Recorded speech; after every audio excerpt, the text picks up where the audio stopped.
নমস্কার বন্ধুরা, পুষ্পর রান্নাঘরে তোমাদের সবাইকে স্বাগতম। আজকে চলে এসেছি আমি আর একটা ভিডিও নিয়ে। এখানে দেখো জিরে আর তেজপাতা ফোড়ন দিয়ে দিয়েছি। আলুটা একটু লাল লাল করে ভেজে নিচ্ছি। এখানে দেখো পনিরটা হালকা করে ভেজে নিয়েছি।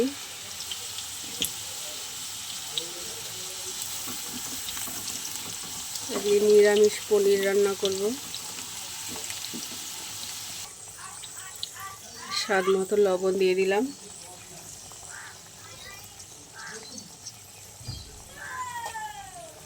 এখানে দেখো আদা, জিরে, টমেটো, লঙ্কার গুঁড়ো দিয়ে একটা পেস্ট বানিয়ে নিয়েছি। এবার এটা দিয়ে বেশ ভালো করে আমি কষিয়ে নেব বন্ধুরা।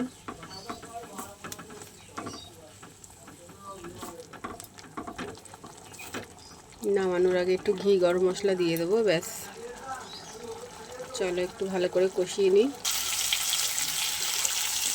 দেখো বন্ধুরা, বেশ কষানো হয়ে গেছে। আমি পনিরগুলো দিয়ে দিলাম, দিয়ে একটু নাড়াচাড়া করে আমি অল্প জল দিয়ে দেবো।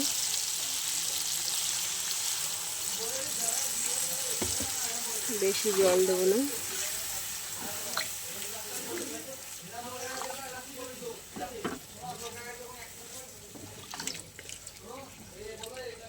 চলো আর একটু ফুটে নিক, ঢাকা দিয়ে দিই। চলো বন্ধুরা, বেশ সুন্দরভাবেই ফুটে গেছে। এবার আমি ঘি আর গরম মশলা দিয়ে দিলাম।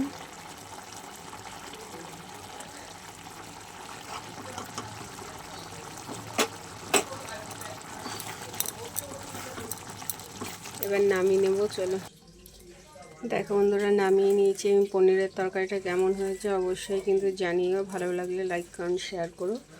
চলো বন্ধুরা, আজকের মতো রাখি, টাটা।